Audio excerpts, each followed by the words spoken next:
नमस्कार, मैं हूं प्रदीप कुमार। आप देख रहे हैं पॉलिटिकल आइडिया। पॉलिटिकल आइडिया के आज के इस अंक में आप सभी दर्शकों का बहुत बहुत स्वागत है। मित्रों, हमारी जो आशंका थी, जो अनुमान था, वो लगभग सच साबित होता हुआ दिख रहा है। जिस प्रकार से भारतीय जनता पार्टी और जदयू के बीच चुनाव के परिणाम आने के बाद से ही लगातार विधानसभा अध्यक्ष स्पीकर के मामले में रस्साकसी चल रही थी और उस रस्साकसी को सुलझाने के लिए कल रात ही जदयू के जो राष्ट्रीय कार्यकारी अध्यक्ष हैं संजय झा और पूर्व अध्यक्ष केंद्र में मंत्री ललन सिंह जिस प्रकार से एकाएक चार्टर प्लेन से दिल्ली गए और आज सुबह से लेकर लगातार 3 घंटे तक बैठक चली अमित शाह के आवास पर। जिस बैठक में जेपी नड्डा जो भारतीय जनता पार्टी के राष्ट्रीय अध्यक्ष हैं और बीजेपी के जो संगठन महामंत्री हैं, उन तीनों के भी साथ जो संजय झा और ललन सिंह की बैठक चली, उसके बाद जो फैसला निकल कर आया है वो फैसला भारतीय जनता पार्टी के हक में है। मैंने बताया था आपको कि विधानसभा का स्पीकर इस विधानसभा में कितना महत्वपूर्ण पद है। आपको पता है, इस विधानसभा चुनाव के परिणाम आने के बाद भारतीय जनता पार्टी पहली बार सिंगल लार्जेस्ट पार्टी बनकर बिहार विधानसभा में उभरी है और जो 89 की संख्या है, 89 की संख्या है, वो इस विधानसभा में इस प्रकार का एक मतलब चित्र लेकर आई है जिससे भविष्य में कभी भी कुछ भी हो सकता है। मैंने बताया था आपको कि बिहार की राजनीति में हर वक्त एक नई संभावनाओं का द्वार खुला होता है और इस विधानसभा में आप देखिए, एक बात याद रखिए, भारतीय जनता पार्टी के लिए बिहार में अपना मुख्यमंत्री बनाना एक लंबे समय का सपना रहा है और उस सपना को साधने के लिए इससे बेहतर मौका बीजेपी के पास नहीं होगा। और इसी क्रम में जो स्पीकर के मुद्दे पर जो रस्साकसी बीजेपी और जदयू के बीच चल रही थी, अंततोगत्वा इस रस्साकसी में बीजेपी की जीत हुई है। भारतीय जनता पार्टी के वरिष्ठतम विधायकों में से एक प्रेम कुमार को विधानसभा अध्यक्ष बनाना तय कर लिया गया है। और प्रेम कुमार, आपको पता है, गया विधानसभा सीट से 9वीं बार लगातार 1990 से लेकर अब तक चुनाव जीतते आ रहे हैं। एक तरह से जो गया विधानसभा सीट है उसको बीजेपी के गढ़ के रूप में इन्होंने परिवर्तित कर दिया है। अंतिम चुनाव था 1985 जब कांग्रेस के जय कुमार पालित यहां से विधानसभा चुनाव जीतकर विधानसभा पहुंचे थे। उसके बाद से लगातार प्रेम कुमार चुनाव जीतते आ रहे हैं। कहार जाति से आते हैं, अति पिछड़ा वर्ग से आते हैं। आपको पता है कि इस बिहार विधानसभा चुनाव में अति पिछड़ा वोट बैंक कितना महत्वपूर्ण रहा। जातिगत सर्वेक्षण में यह निकल कर आना कि अति पिछड़ों की आबादी 36% है। तो इन 36% में अगर देखेंगे तो बिहार में, उत्तर बिहार की अगर हम बात करें तो सबसे बड़ी जो जाति है अति पिछड़ों में वो है धानुक जाति है, वो है। उसके बाद केवट जाति का नंबर आता है, निषाद समाज का नंबर आता है। लेकिन जो मध्य बिहार है, जो मगध का इलाका है, इस इलाके में कहार जाति सबसे महत्वपूर्ण अति पिछड़ा वर्ग में से एक जाति है, जिसका कि गया, जहानाबाद, औरंगाबाद, अरवल, पटना ही नहीं बल्कि नालंदा और मुंगेर के इलाकों में बड़ा अच्छा प्रभाव रहा है। इस इलाके में जहानाबाद से चंद्रेश्वर प्रसाद चंद्रवंशी लोकसभा चुनाव जीते थे। इस बार भी जहानाबाद में वो कुछ ही वोट से चंद्रेश्वर प्रसाद चंद्रवंशी की हार हो गई। 200 कुछ वोट से आरजेडी के उम्मीदवार राहुल कुमार शर्मा ने उनको चुनाव में पराजित किया है।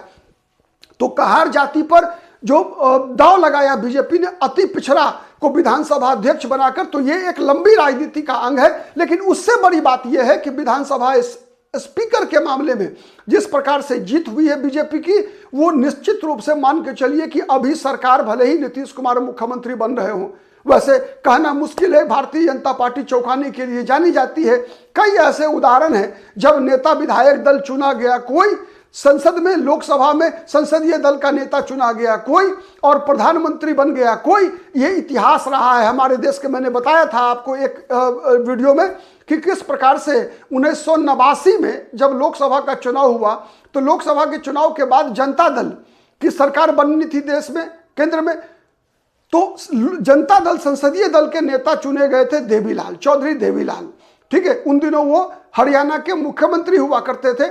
लेकिन जब संसदीय दल के नेता देवीलाल चुन लिए गए, उसके बाद देवीलाल ने अपनी पगड़ी उठाकर विश्वनाथ प्रताप सिंह के सर पर रख दिया और कहा कि राजा मांडा ही भारत के प्रधानमंत्री बनेंगे।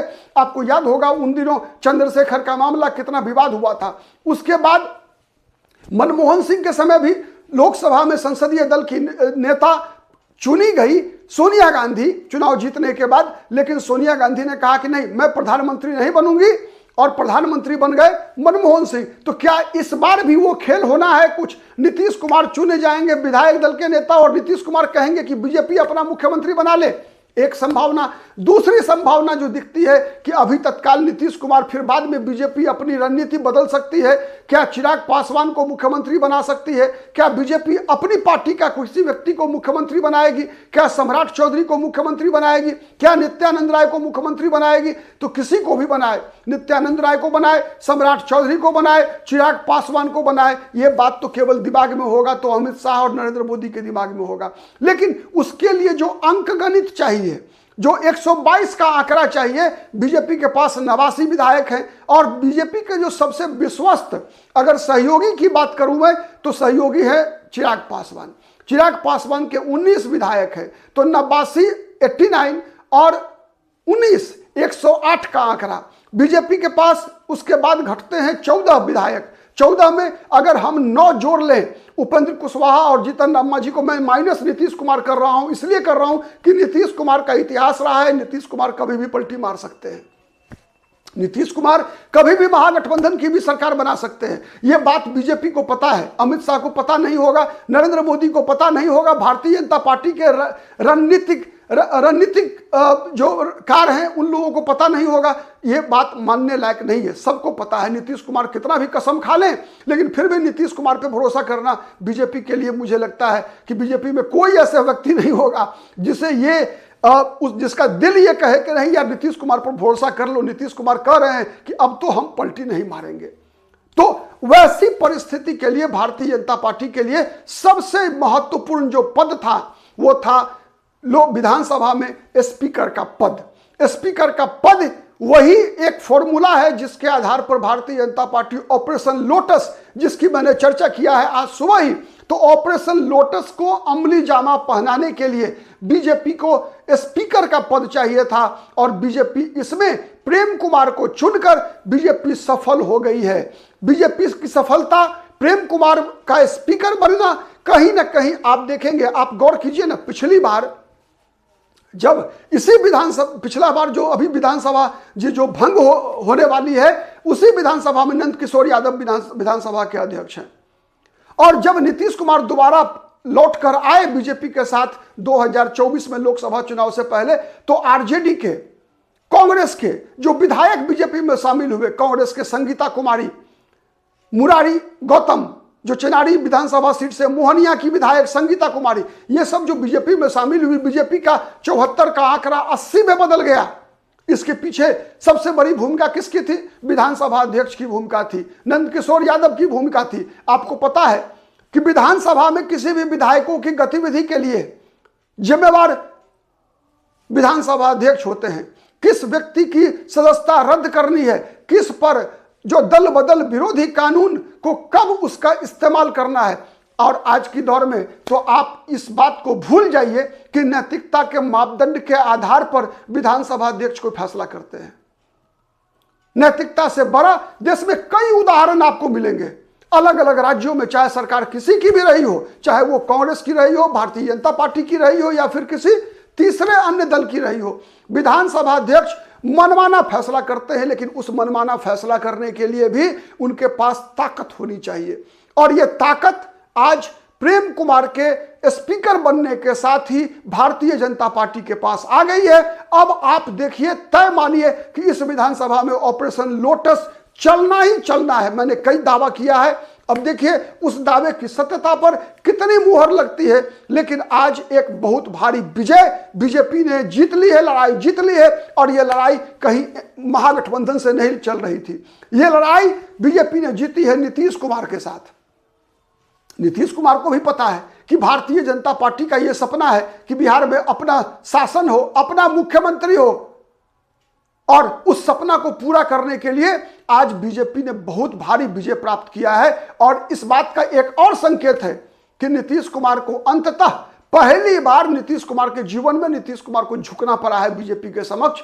ठीक है, ये किस बात की तरफ इशारा करता है? क्या इसके बाद भी और कुछ खेल बाकी है? इंतजार कीजिए। नीतीश कुमार इतनी आसानी से हार तो मानने वाले नहीं हैं। नीतीश कुमार, मैंने कई बार कहा है, जहां हर व्यक्ति की सोचने की सीमा खत्म होती है वहीं से नीतीश कुमार सोचना शुरू करते हैं। तो नीतीश कुमार को भी आप कमतर नहीं आंक सकते। लेकिन आंकड़ों के आधार पर, अंकगणित के आधार पर आज भारतीय जनता पार्टी ने प्रेम कुमार को विधानसभा स्पीकर के लिए उम्मीदवार बनाकर और इस पर सहमति बनाकर बड़ी लड़ाई जीत ली है भारतीय जनता पार्टी ने। बने रहिए पॉलिटिकल आइडिया के साथ, हम हर उस खबर का विश्लेषण आपके समक्ष लेकर आएंगे जिसमें आपकी रुचि है। आज के लिए इतना ही, बहुत बहुत धन्यवाद।